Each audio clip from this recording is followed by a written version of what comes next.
We're all here, we're together, but we're apart. We're in our little boxes, but we're creating a brand new shared space that literally did not exist before we all showed up to create it. And I think that's kind of beautiful, really. Boundaries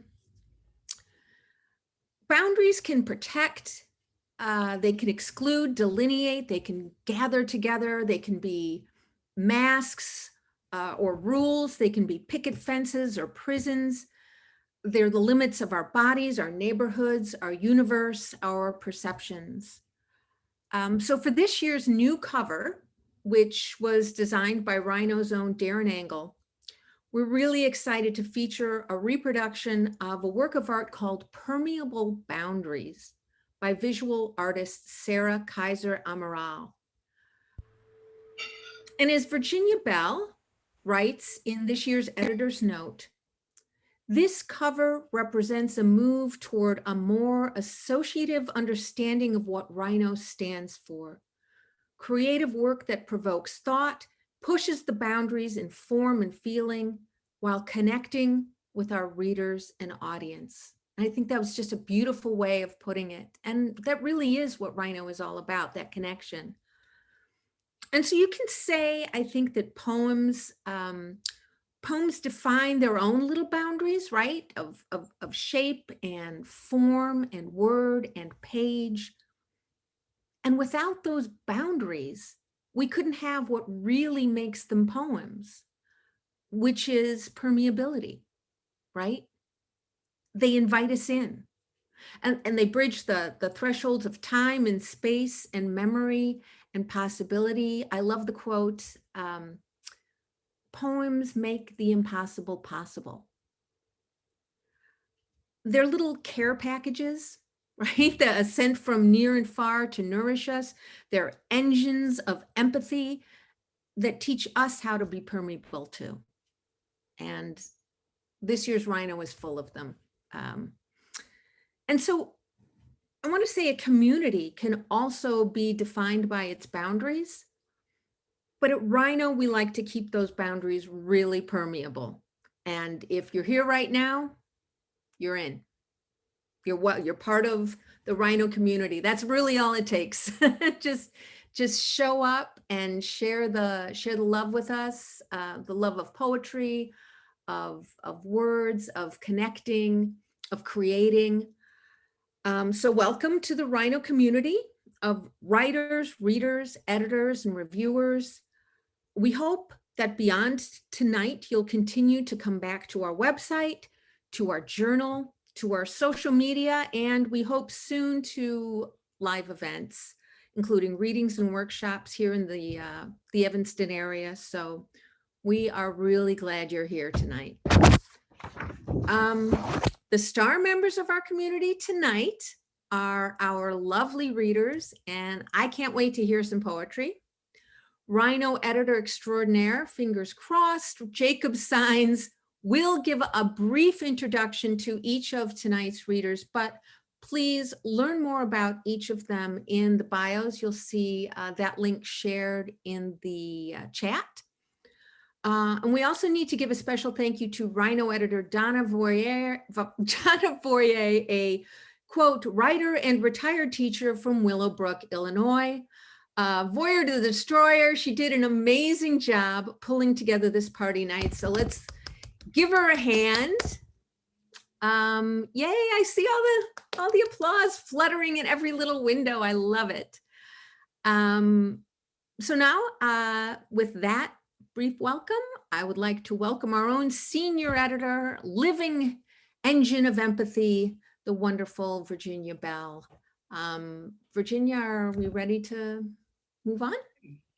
Yeah, we're ready to go. Hi, everyone. Thanks, Jan. That was really beautiful. And thank you, everyone, for being here. I'm just thrilled to see all of you. Before we begin the reading, we wanted to take just a couple of minutes to honor someone who's in the room. And I need to tell you that about 12 years ago, oh my goodness, sorry, my Zoom just got disappeared briefly. I'm back. Okay. About 12 years ago, Rhino was at a crossroads, a big transition in terms of staff and leadership. And it was entirely possible that Rhino might not have stayed afloat 12 years ago. And then someone named Ralph Hamilton, a wonderful poet named Ralph Hamilton, stepped in, stepped up as editor, and with his enormous generosity, wisdom, and vision, and the occasional outburst of song around the Rhino editorial table, he led Rhino into the present and to today, and made sure that Rhino survived and grew, and Rhino is continuing to grow. So last year, what happened was that Ralph stepped down, deservedly, after 12 years of enormous amount of work. And what all of you really need to know is that it took three of us, myself, Jan Baudelaire, who was just speaking, and Jacob Science, and a whole crash of rhinos to fill Ralph's shoes. So we need to take a minute to honor him tonight. And Ralph, we're going to honor you in two brief ways. But first, you need to say hello so that the Zoom camera will turn to your face and everyone can meet you and see who you are. Ralph, I hate to embarrass you, but could you just say hi and wave? Hello, I'm identified as Gail Gepford. Okay. Because I'm so bad with technology, I had to call Gail and said, how do I get on this thing? And she said, here, I'll send you my link. But the only problem is you're going to look like me. So I'm honored to look like Gail or be named by Gail. Yay, Ralph. So that's just how permeable we are, right? That Ralph can be Gail and Gail can be Ralph. So we have two ways in which we'd like to honor you tonight, Ralph. The first is that Ralph, among his many accomplishments, is the author of a wonderful poetry collection called Teaching a Man to Unstick His Tail, which was a Lambda Literary Award finalist and published by Sibling Rivalry Press. And Jan and Jacob and I love that book so much that we decided to write a cento of lines from Ralph's book, Teaching a Man to Unstick His Tail. It's not too long, and I'm going to do a reading. Cento for Ralph. A blue rhinoceros afloat in my yard, between soil and sky, chasing its tail. I have had to learn the simplest things last. We'll be sisters, sort of. Another kind of love says, everyone here is somebody. Say it. At last, Marco Polo beheld a rhinoceros. He called it unicorn. Oh, green-tongued graze giver, wind waver, let me feel your root and warmth once more, the curve of sky light, but not just light. Put away the book. Indigo, ice blue, hand carve a totem, a new heart, wrapped and boundless, the flaring of wings. What matters most has been, I'd rather be here even now than to have trembled. You held me, how I feel so alive. Thank you, Ralph.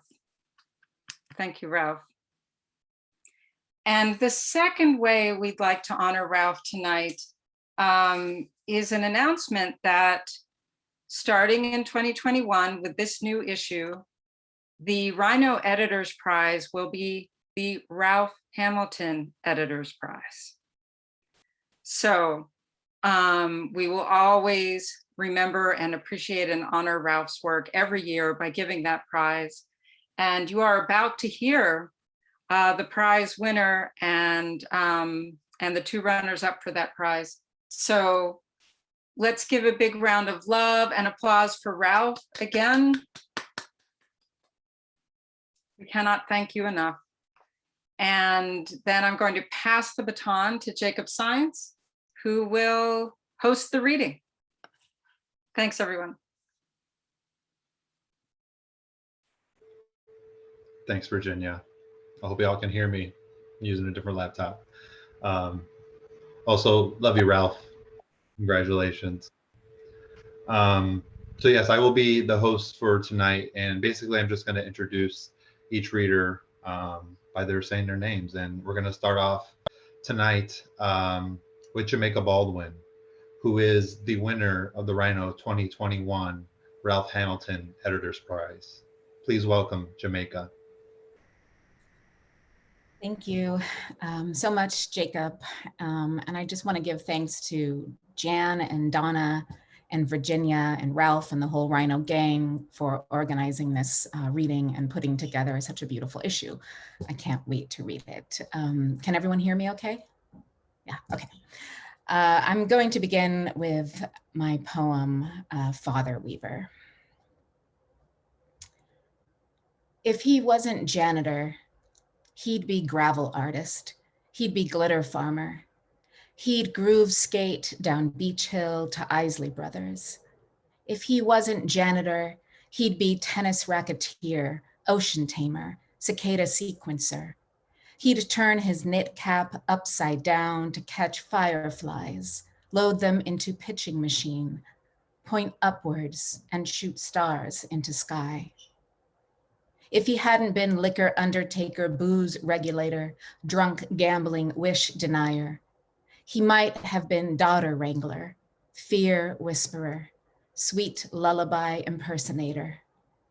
His underwater voice might have sung me to float and swell. If he hadn't been vodka foreman, he might have used strands of daughter hair to draw maps of blackness onto his back. I might have watched them stretch and curve and maze him into father quest, into secret daughter mission. I'd pack a flashlight and meals for the trip. I'd stretch and nimble get. I'd compass take, whistle, and song, and song. I'd path follow and loss get, and a round turn, till I center reach and undead him.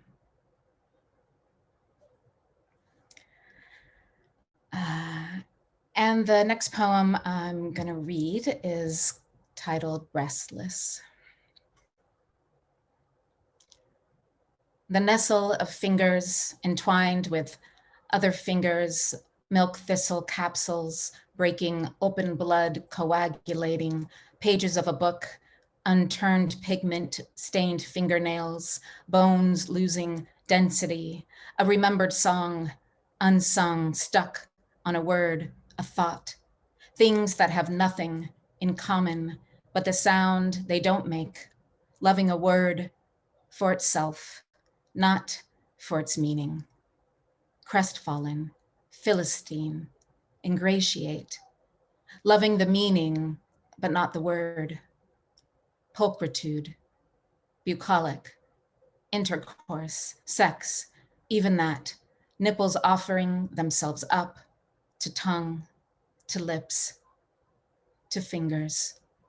Nipples that will never offer themselves up again, like mine, words whose sound and meaning I love and hate, mammal, teat, utter, licentious, the absurdity of everything that doesn't make me salivate, come, cackle, moan, a paper towel soaked in turpentine, resting on the edge of a wastebasket, airing itself, not combusting into flame, not burning this place to the ground, not this hot flesh, not from sex or that novel about bondage everyone's read but me, pages unturned, inches and inches untouched, flammable, wickless, matchless. Thank you.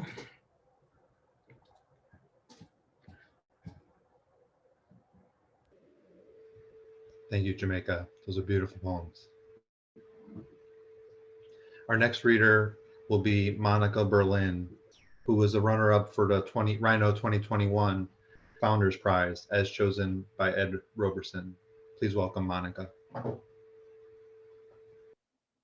Thank you all so much for having me. This is wonderful, such company. Congratulations to all. I'm going to read the 2 poems that are forthcoming, and this is from a series I started last March, and it might be clear why when you hear the titles. This is Quarantine, Day 38. Or call this variation on a theme, that minor chord, elegiac, melancholy, or how shadow casts over landscape, blues everything. Or note measurement of time, which is also how we measured before and will again if there's something that resembles luck enough. Or skim any record left behind of our being here, these lines, their own return, to find proof. We've never not been afraid, never not thought there is nothing to say, never don't remember how slight any chance. Always brought to our knees, which is sometimes reaction to sorrow and sometimes to beauty, to silence, or what we'd call holy, which is grief and joy, which is most of this life, though not its boredom, tedium, one room to another and back again, not treading water or treading the same ground, looping our own little postage stamp, block after block, day after day. Tonight, in the news I don't read, a headline makes clear that we will forget this time in time, which seems as impossible as knowing how any of this will end, which seems impossible. I mean, we don't, and aren't likely to, though the edges will soften, shade. I mean, every new day, a day we've not lived before. I mean, grief is its own public square and private corner, memorial too. And time keeps its own archives, catalog. I mean, we will say we weren't there, or we were here, or it was like nothing else, or it was somehow familiar. I mean, I will repeat what I always have, that I wasn't there, but never don't wake remembering that others were.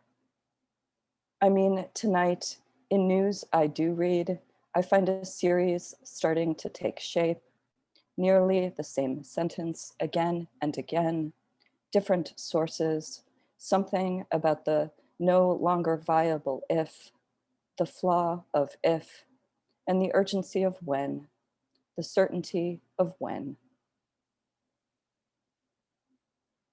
This is Quarantine, day 164. Before broken, built. And that's true of our whole lives and every single part of us, what's in us, and what we make, and what the world makes for us. Before a tree is taken down by wind shear, by gale force, by chainsaw, by fire, first it grew. Before someone on the street brandishes a long gun, he had to learn to hold something small in his hand, to pick up an object, to train his muscles to recognize weight and size and shape. And on the street, in his arms, in some other time, he might have chosen a paintbrush, trumpet, book, or to reach out empty-handed to a stranger, to sky. And before hatred, before fear, sensory or sense maybe, before language, our bodies, how we move through a day or don't move at all. Before words, pulse and breath and hunger and after, what we return to before departing, reduced to our elements, bone and muscle and skin and cell. Sometimes a storm can take everything down and fast, without warning or judgment.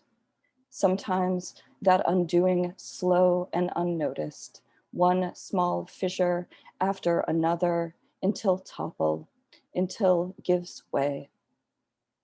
Sometimes we can come back from disaster, repair or rebuild, an after. Sometimes what's knocked down stays down. I mean, someone built every last thing, and some of it remarkable, and all of it somehow ours, our responsibility and debt and burden, and sometimes our home, and sometimes what we flee. And after, when what's built is broken, no matter how or at what cost or how loved, there is rubble, a mess, ruin or ruins, something worth something, to coax back to health, to mend or patch, to waterproof, to tend, to bury, to memorialize, to forget, to forgive, to raise what remains, to repurpose. Thank you.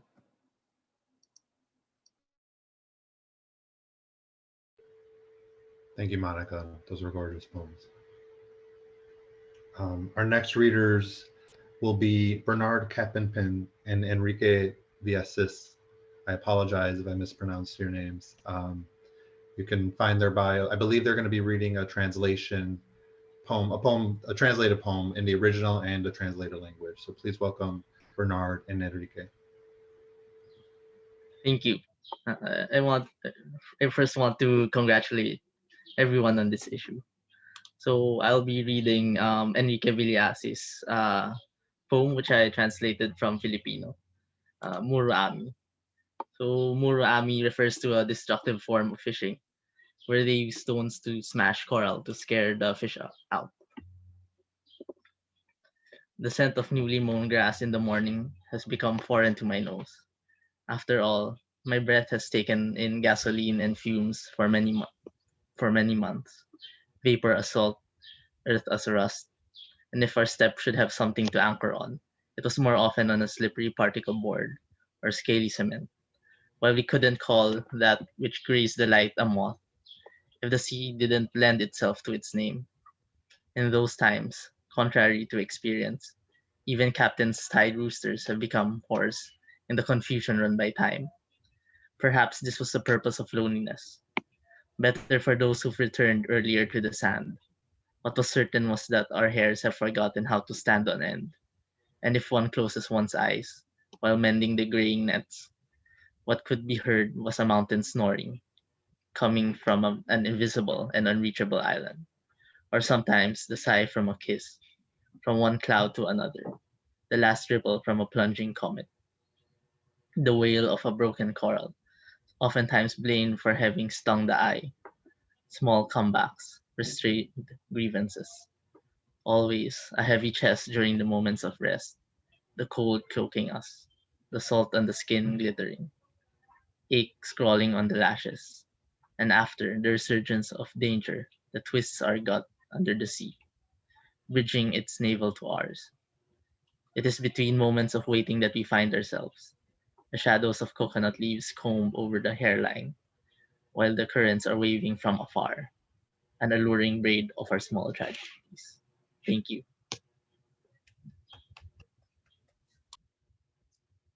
Thank you, Bernard, for reading or translating my poem to English. And thank you, Rhino Poetry, for accepting our works in your publication.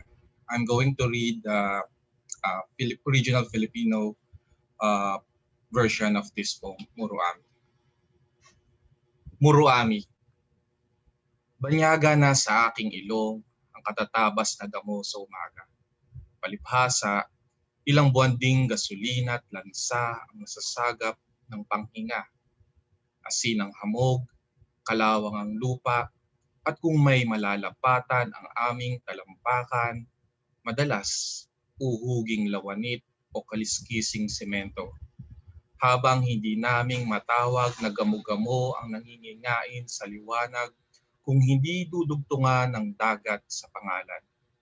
Sa mga pagkakataong iyon, ang pag-aaklas sa nakasanayan na kahit ang mga tinaling tandang ni Kapitan ay namamaos sa kalituhan sa itinatakbo ng oras. Marahil, ito ang bisa ng pangungulila. Mabuti pa ang tabsing nakababalik agad sa piling ng mga buhangin. Ang tiyak, hindi na marunong mga lisag ang aming balahibo at kung pipikit habang sinusulsihan ang ubaning lambat, ang nadidinig ay ang hilik ng bundok ng islang hindi matanaw, hindi mararating, o kung minsan ang buntong hininga sa bawat paghalik ng ulap sa kapwa-ulap, ang huling guhit ng pagkilapsaw ng bumubulusok na bulalakaw, ang panaghoy ng mga biniyak na tangrib na madalas na sisisi sa tuwing may napupuwing maliliit na paghihiganti, impit na pagdadalamhati. Lagi ang pagbigat sa dibdib ng mga sandali ng pagkakahimpil, kumakapit ang lamig, kumikinang sa balat ang asin, gumuguhit ang hapdi sa pilig, pagkaraan, ang muling paglusong sa panganib para baliktarin ang sikmura ng laot, idugtong ang kanyang pusod sa aming pusod. Sa ganitong mga pagitan ng paghihintay, natatanaw muli ang sarili. Sinusuklay ng anino ng mga dahon ng niyog ang noo habang kumakaway sa malayo ang alon. Mapanghalinang tirintas ng maliliit naming trahedya. Muruan. Thank you, everyone.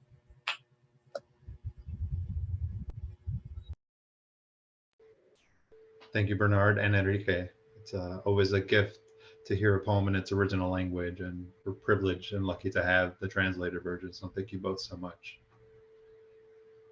Our next poet will be Curtis Chrysler, who is the winner of Rhino 2021's Founders Prize, as chosen by Ed Roberson. Please welcome Curtis. Hi, everyone. Can everyone hear me okay? Just want to thank Rhino for everything and for this as well. I just love having us all here. So I'm just going to get into it because this is a long poem, the first one. This is the poem that won. It's called 50-something Years of Laters, My Paradoxical Absolution of Emmett Till. I have two dreams of us. The first, we are sitting at Navy Pier, lost in the old barges and ships, when white smog from the mills aren't fogging up our view. Still, we're in a whiteout of seagulls, diving for our turkey burgers and sweet potato fries. You're telling me about the grandbabies. Miss Mamie didn't let them run the streets of Chi-Town without her. Everybody they grew up knowing knew Nana Till's voice too. We met because a buddy of mine married a friend of yours. I call breeziness. The flapping wings of seagulls, the air full of lake spray and sulfur. This letter starts farther down the right margin. I don't know, maybe getting older puts weights on one's shoulders. Funny to say. You carry us like a mother carries her newborn, from hospital into this undulating madness, scared like her frames full of flames. There are so many of you, and you're only one of you. I am returning to you, like the hawk returns from surveillance, soaring, not a disturbed flapping of its wind-blown wings. It soars, lets the wind uplift it just by breezing. I am brought back to you, Emmett, because Carolyn Bryant said, nothing that boy did could ever justify what happened to him. She only said it 53 years too late. Some documenter, Tim, got her to reveal lies she placed in secret locket under her sternum. With flying birds, the sternum or breastplate is attached to muscles that give to flight. Carolyn was grounded. She placed lie inside trinket her heart smothered in. She said nothing for light years. your mouth full of snakes, twigs, and mud, not a whistle in you. She lived with her lie like it was the family dog, day in, day out, until there were no more days for barking. She outlived giving up her special to a killer she knew was the killer. I could never escape dreaming about you, M. I wanted to write you. I tried being missive, but I don't know, man. I'm shit at elocution. What's real too?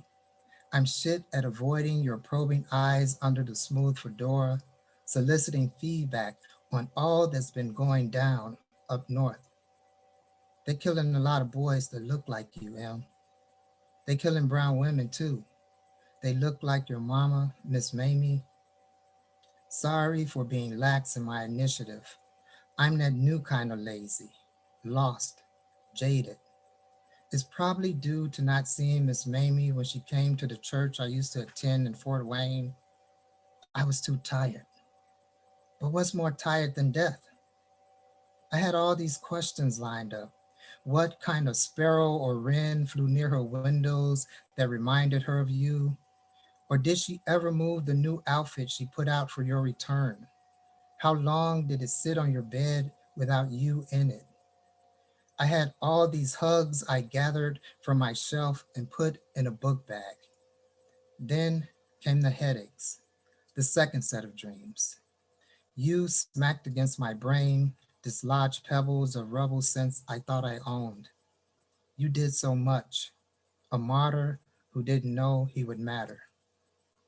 I couldn't tell Miss Mamie about the second set of dreams, how everyone in them had your face, full of Tallahatchie River, a bullet, leftover bruises, the gin fan's barbed wire groove dug deep into your neck. Their motivation to hold you down in the silk and grind snapped, got lodged on happenstance. In these dreams, the deconstruction of your boyhood, the side-by-side pics of you and Killer Fedora next to you, decimated in a coffin. So panoramic. This, black and white. Jet magazine, a subscription to another world. Dreams of your river face. It was your face on my mother when she turned around and said hi. It was your face on my sisters coming at me, trying to catch me as I tried to run away. It was your face on my best friends' faces, throwing your river head to each other. It was your face on my woman, wailing and gurgles, legs clamping me down into all her special. It's weird to be so old and new. Me talking to a 14-year-old when you're older than me. What's that? What can I do before my bones become the only information all up in me? You are all up in me, like love, is what I'm struggling to say. I hope you're laughing at that. So hard you shoot milk out your nose. I see you and your mother like I see me and my mother. I wish they could have met. Man, Carolyn actually said nothing that boy did could ever justify what happened to him. I know. But it seems we just collecting bodies, a smoking red river full of bodies. Yeah, she was scared, but damn, I don't know, Em. This sax loving my ears, this bass strumming tendrils I didn't know I had, this drum my heartbeat. It always takes 30, 40, 50 years, if ever, to get a justice slice. Em, if she would not have lied, it's also possible I would not be thankful.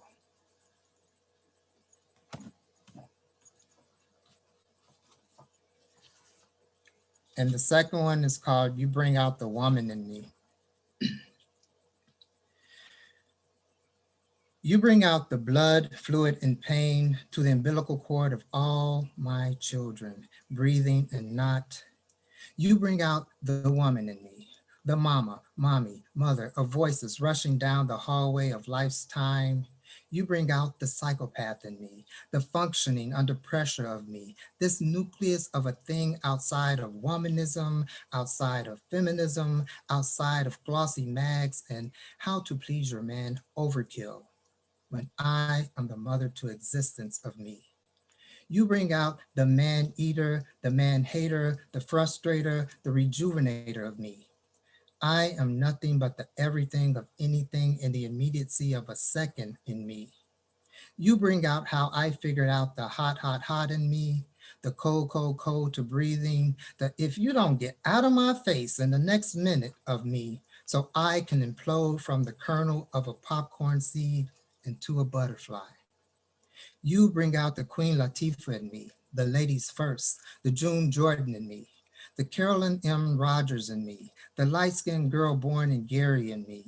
You bring out the maternal key in me. You are the face in the mirror in me, the bump, bump, bump in my chest that bumps. You bring out the terrifying in me and sit it down like an ohm. You bring out the beautiful fangs in me. I am running through the streets, a car on fire, and I am breathing in all the pollution of the city, changing it into planetary bodies. You reveal the surgical bikini scar of me, the botched tattoo nightmare of some other name on me, because you own words, the placenta of every kernel of knowledge I need, and you, click, click, pow. Thank you.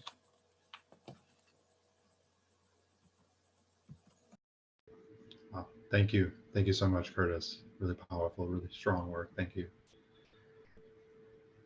Our next reader will be Jessica Coelho, who's runner-up for the Founders Prize as chosen by Ed Roberson. Please welcome Jessica. Thank you, Jacob. It feels really good to be here with everyone. The sitters. There was no daycare in those days, she said. One beat my brother when he peed his pants. Another took us to our father, but our father didn't live there, and we don't know who we saw. The worst was also our savior, the giant boy, who ran barefoot in the road to pull us from the fire. He hid the burnt flesh from our eyes. He lay us on his hard floor while our mother stayed back with the burning. Once he ripped a mushroom from my hand that I had saved. I'd cupped it in my palm but did not press. When I was hungry, I saved my food until I was alone. He flung it past the fence. This is poison. After the fire, I don't remember where we slept or what we wore. One time I stared from the sidewalk while his mother gripped his neck. With the other hand, she shoved a bar of soap into his mouth again. It didn't fit, and I watched in silence because that's what we did with pain. And the second poem is on the similar theme. My babysitter, Karen B., who was sent to Willard Asylum. There are only 2 photos of me as a child. She took them. She had no child. She had cool cigarettes and a job at the drugstore. She gave me the Crayola box with the built-in sharpener. 400 suitcases were stored in the attic of Willard Asylum for the Chronic Insane. She joined her twin brother there. She wore her black hair down. A child could admire it. She bought me an Easter basket, a stuffed rabbit whose fur rubbed off. She walked everywhere. She painted circles of blush on her cheeks. Loony, people said so. I mean grown-ups who saw signs, who passed her on our street before she started to call and say, remember. On the phone, she said, remember the date we killed her brother, forgetting he'd been committed. I took her hand and tagged along like an animal. She was perfect to a child. In 1995, when the asylum closed, an artist took photos of the 400 suitcases. The photos were put online, the contents laid out respectfully. In the open suitcases, belts, pocket knives, Lone Ranger cards, keys, ribbons, shoe polish, mirrors, pills, a fountain pen, bottle of glycerin, a zither, kit of needles, bread ration card, the Gospel of John, a letter. Each suitcase had a name: Lena C., Lillian L., Mary T., Gloria P., Cassie M., Francis T., Marion R., Catherine S., Demetra Z., Ruby C., Anthony C., FJL, Viola G., Alice T., Carrie L., Karen B., remember. Thank you.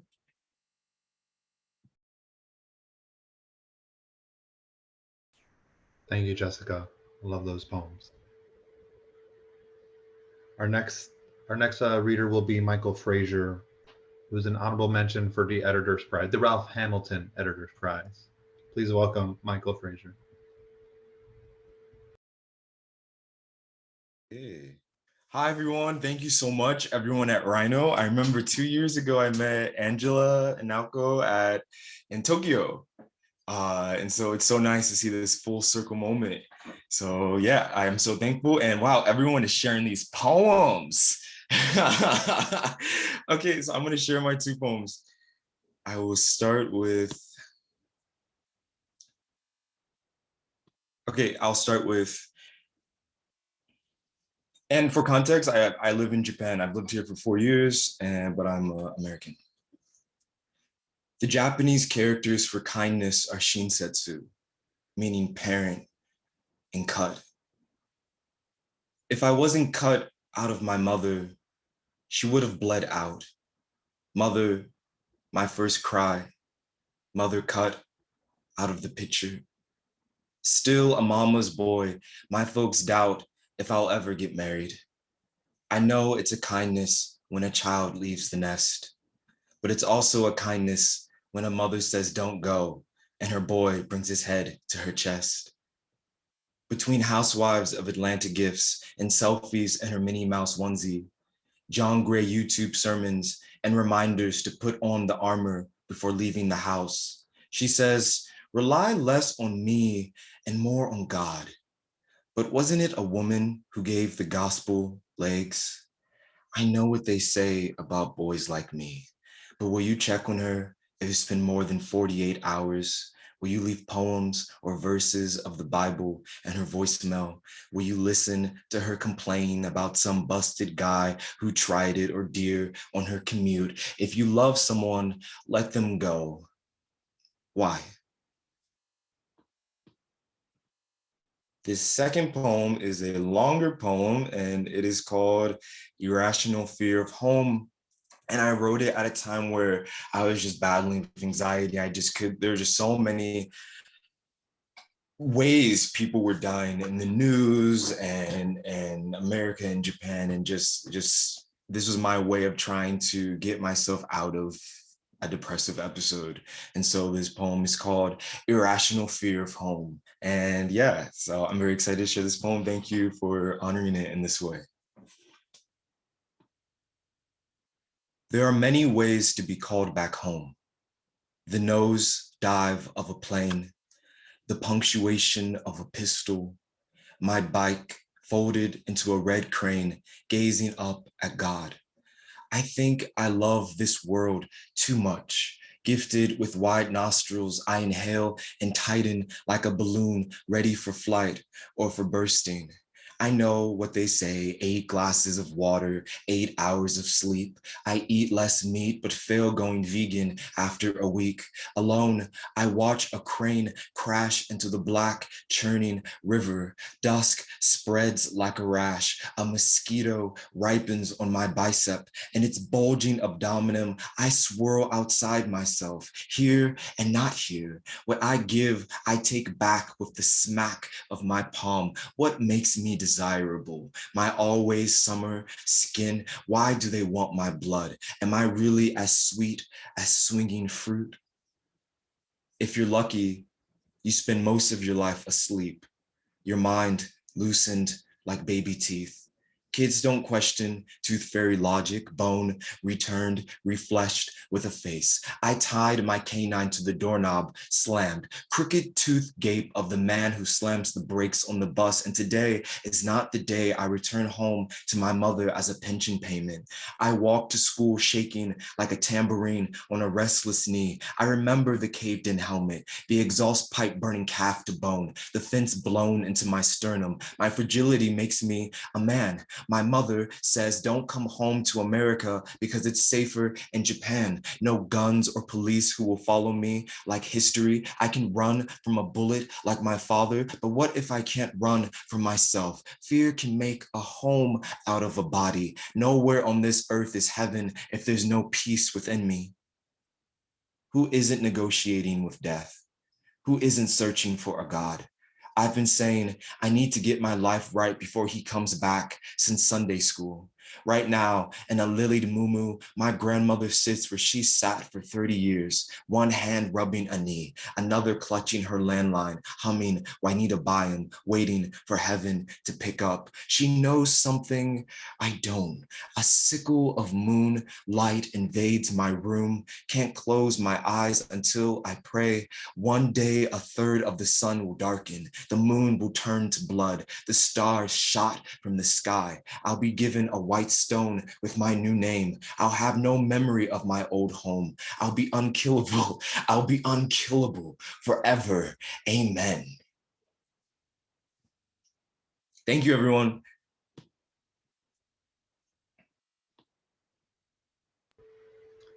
Thank you, Michael.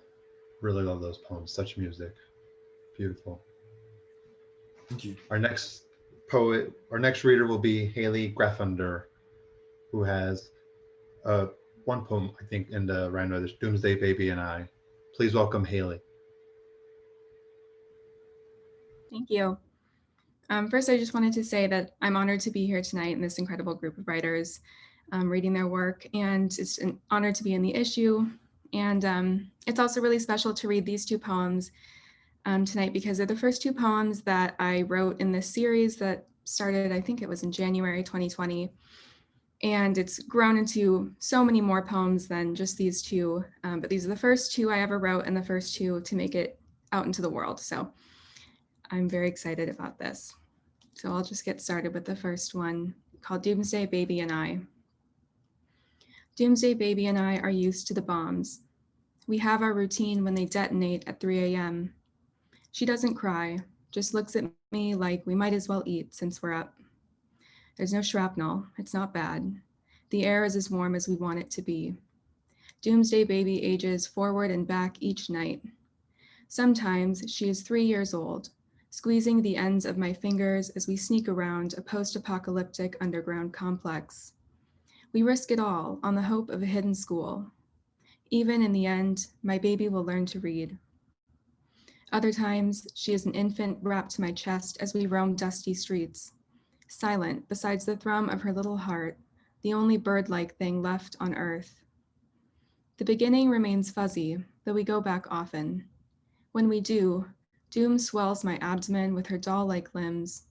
News stations report on killer wasps, ballistic threats, nukes, and famine, but she hums beneath my skin a song about wildflowers. I give birth in an empty hospital and think, of course, this is how I got her, as I clutch her to me for the 100th time. Some nights, Doom doesn't visit. I sit at attention, ready to comb her hair until I droop on the bed, still dressed, dreaming of other babies. Having grown unwilling to live in a world of rosebuds with no Doom, I pray over soft hairs webbed in the comb, that the sun won't rise, that the earth will split open and suck every living thing through its teeth, so I know she will always return to me. And then the second poem is called Doom and the Elephant in the Room. Today, Doom turns 4 years old. Her hair is still blonde, and she hasn't perfected the word strawberry, as she's never tasted one. She is the oldest she has ever been, and I am too, but the truth is she is eternal. When my sweet Doom waters our plant, she says she can feel it growing, touches the stem where, the next day, 2 leaves will sprout. Such knowing warms the room, demystifies our survival. Maybe we are alive because she is.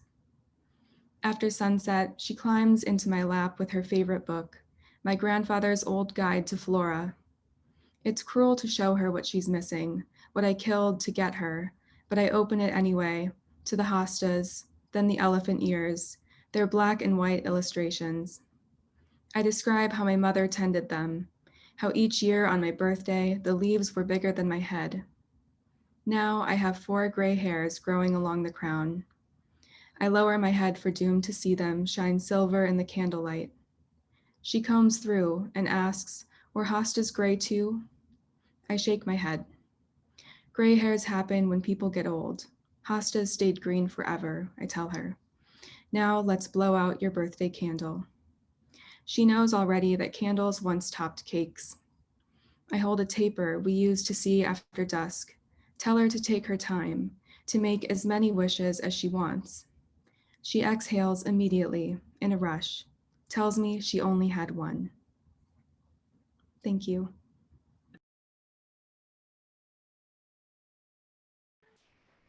Thank you, Haley. Love those Doom poems. Our next reader will be Cedric Tillman, who is the second place winner of the Rhino Ralph Hamilton Editor's Prize. Please welcome Cedric. Hey, everybody. So glad to see everybody together, so many people. I'm grateful to the editors for publishing this poem. This poem is called Feed My People, the Toxicology Prayer. Father, we come to you again because another dead man is on the news. Lord, I ask that by this time tomorrow, we'll find out he didn't need money, that he had a regular job and not a side hustle, that you'll close up the mouths of those reporters fixed on telling us he was broke. Make him worthy of mercy, Lord, not like one of these people selling burnt CDs or loose cigarettes outside the store or passing potentially fake bills. Lord, I pray he sold no death penalty weed, that he has no kids who could use the money. We ask that he doesn't have asthma or COVID, so the cause of death can be the officer's knee or the officer's forearm or the officer's gun. Lord, we ask there be no PCP or TCP or THC in his blood. Lord, we bind TCB because we know anyone who put that in their head tends to end up being a threat. May no mention of Chicago without a mention of the Great Migration and redlining and contract housing formed against him prosper. Lord, I pray he wasn't too dark since it was nighttime. I pray he light as Steph Curry. I pray he followed the president on Twitter and played some kind of ball in college or high school. Make it so, Father, you know what they like. I pray the truth saves them money, that their lies are expensive. Lord, I pray Brianna didn't have a drink before bed, lest they say it made her too sluggish to dodge bullets. They'll say, but for the alcohol, she'd have answered the door, that any substance that can muffle telepathy could lead to muted magic. Lord, I pray that if she was on lisinopril or statins or birth control, that she missed a couple days, make her clean in their sight. In his mugshot, may her boyfriend pass for someone the NRA deemed worthy of the right to defend a home. May his piss test come back positive for living waters. Oh Lord, wash us white enough to be mourned. Suffer us the coping mechanisms, for you know how they absolve themselves. If there are traces of escape in our blood, they will say we got what we deserve.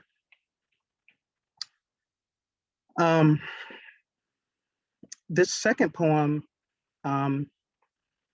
is in my second collection. And just briefly, the reference to Duke Power is, for those who are familiar with it, Duke Power, North Carolina utility. So this is called The Cousin of Death, after Sandy Hook. Grandma's blanket cozied up around the neck, thick blue socks, the fray of a rose print patch wisping white against hot skin. I want sleep like this, that never leaves the couch and falls like I never saw it coming. To have things be true about me I don't seem to know, so I can catnap while others work out my damnation. The TV flickers, and I wonder if you know Duke Power charges for obliviousness, that they don't discount the wasted kilowatt hour. I'm surprised. I thought you liked Dexter, and things are so tight nowadays. We really can't afford tuning into things that can't keep our attention. I get tired too. When somebody's say being free means getting used to the ghosts, I get tired of listening. When I reach for the lamp, shake you to tell you about the boy with the gun rack in his jacket. What I hate about you is the ugly face you make, the pitiful scrunch of your cheekbones as if you swallowed something bitter.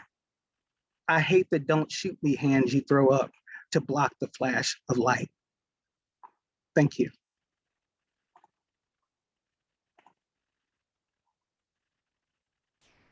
Thank you, Cedric. Love those poems. Such powerful ending at that. Thank you. Our last poet for the evening will be Brandon Young.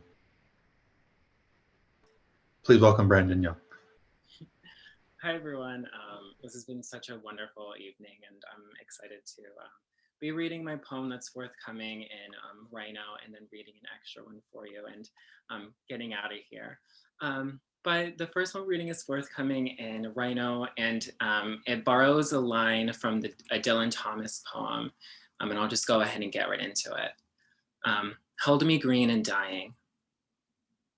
I admit I'm blamable, running past the middle, running from the story of me, starting with two boys supine on the jewel-rich lawn. I'll be the boy and you'll be the girl, he said, and seemed to absorb me, cracked me open with his hands, the way hands do, that spanned the shape of us in the backyard. Every now and then I tell it this way, the day of the bright blonde boy in me, shamed suddenly that there was something I hungered after, something more than green grass. It had to do with our bodies. This story I liked least, so for years I refused it and eventually forgot what happened. I'd skip the part when we kiss. We kissed near the trees, the flowers, then afterward imagined our other story and played house, the green from time or rot or Eden seeping into us. A Victorian woman's story ended this way. Everything I see is green. I believe her. She was poisoned by wearing dresses dyed with arsenic because it made them insatiably emerald. She was beautiful, sheathed, verdant, afraid of what she had let it do to her. Our other story was learning how to tell it, hand in hand with each other, went unsaid. We were unfaceable, sprawled, gripped together, even when the logic eludes me. We weren't in love. We pretended to be, pursued by all that green, pursued by all my stories, because I never ran from the end. I put on my grandmother's dress, another hidden green, and spun, watched it all flare around me. He watched too, then brought me flowers. It didn't kill me. I didn't die from green or anything budding, despite what I expected. I think now of things that were once green and aren't, those that could be and can't, things that are green and shouldn't.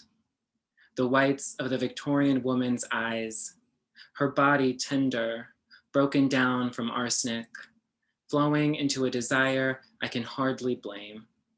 The desire felt for all her gowns, hues.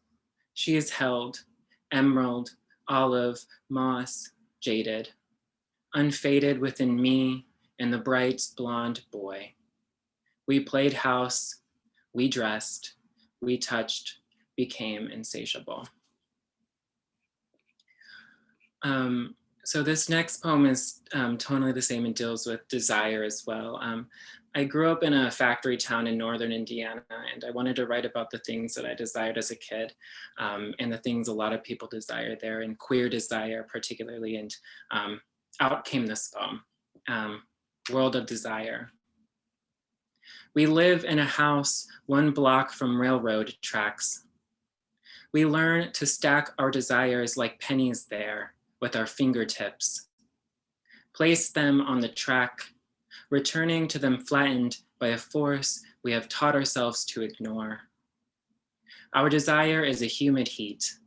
It clings to the skin as we soak up more than we will ever know. The train shakes the floors of our house as it speeds up. Desire is a vibration of skin and metal passing by. I am 10. The boy I love bikes across the tracks, bare arms washed by sun. It's late summer. His father also works in the factory, which means he and I are ordinary, which means we desire in more ways than one. It's late summer and the flowers have stopped blooming. The boy and I take turns drinking from the hose between rounds of our never-ending summer games. His love for me is metallic, reflective, and wishing for the freeze of the hose water or colder times. The question I ask is this: how can I ever keep the boy or all the pennies melted together by the train, the sun-scorched day? What force? That coming Christmas, I open my stocking to find an orange, an apple, a handful of walnuts. I make a world of desire as I eat them all. I shove my fingertip into the orange, begin to peel away with my thumb its encasing, that I form into a globe of what it once contained. My desire is a sticky hollow. My desire speeds up on course to somewhere, and right there on my skin, I begin to feel where I'm going. Thank you.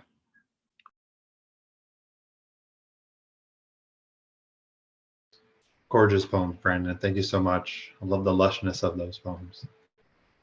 I love the ending on green too, because it's sort of, gives me hope. When I think of green, I think of hope. So thank you for those. And notice that Virginia Bell is wearing a green Rhino t-shirt. In addition to putting out this beautiful journal, we also have swag. So you should hit us up about those and get yourself some Rhino swag.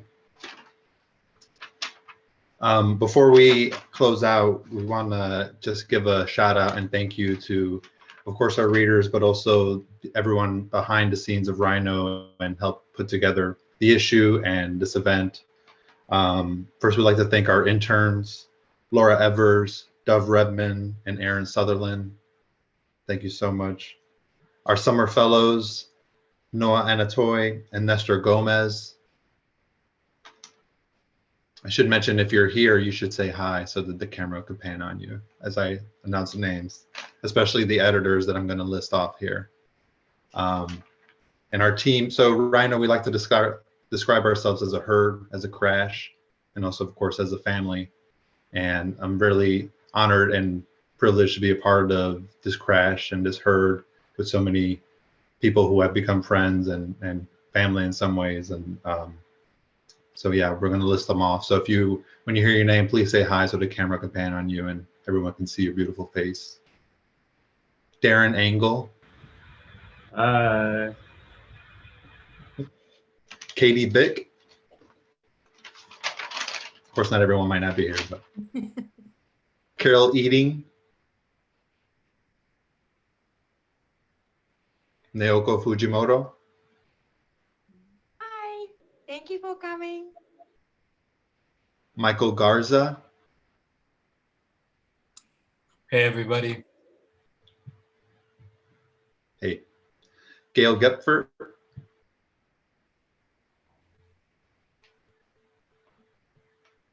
I thought Gail was here. Or Ralph could say hi for Gail. I guess Ralph is Gail tonight, so. Ann Hudson. Hi, y'all. Such beautiful work. Thanks for being here. Kimberly Dixon Mays, Hi, everyone. Thank you all for coming, and thank you, poets, for that amazing work. John McCarthy, Hey everyone, loved all of your poems. Thank you so much for reading for us and everyone. Have a great weekend. Beth McDermott,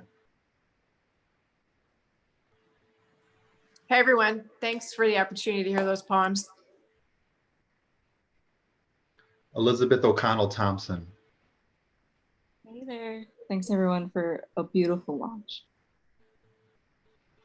Angela Narciso Torres, Hey everyone, thanks so much for your gorgeous work. Really loved hearing you all. Nick Triling, Hey everyone, it was such a pleasure putting this book together. Thank you, thank you, thank you. and of course, last but certainly not least, Donna Voyer, the Destroyer, our hostess with the mostest. Hi, everybody. Thank you so much for attending, and it was such a pleasure to hear and communicate with all of the readers tonight while setting this up. It's been a lovely evening. Thank you. Thanks to everyone. Again, how about a round of applause for the readers? If you want, feel free to unmute yourself and just holler and clap or whatever. Thank you all so much. Like Baldwin, I love you. Oh, Yeah. great reading. Thank you. I also, Beautiful. Jacob, can we also give a shout out to David Jones, who spent years and years teaching Rhino, and I think is in the house. We love you and we miss you, David. Miss you, I'm- Dave. I miss you guys too. So great to see you all. It's terrific. And Rose here too. Hi. Dave, hey bro, thanks for coming. For all the work you did for Rhino for so many years. We miss you. Miss you guys too. Look forward to the book. Once a rhino, always a rhino. So we love y'all. Please, purchase Rhino 2021. Purchase an advanced copy of it. There's a link in the chat. Support the readers, support their individual books. If they have books out, please do so. And I believe that's it. All Just want right. to say we love you. We thank you all for being here. And good night. Good Thank night. you, Good night. Jacob. Thank you, Thank you, Jacob. Jacob. Right. Thank you. Good night, Rhinos Miss you everywhere. guys in real life. Good night, Rhinos. Good night, y'all.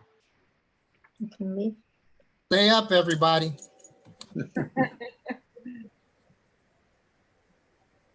See you, Chris. Bye. Bye.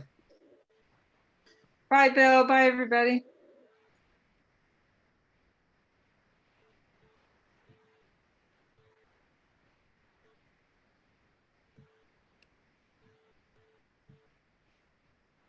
Donna, were you recording? I was.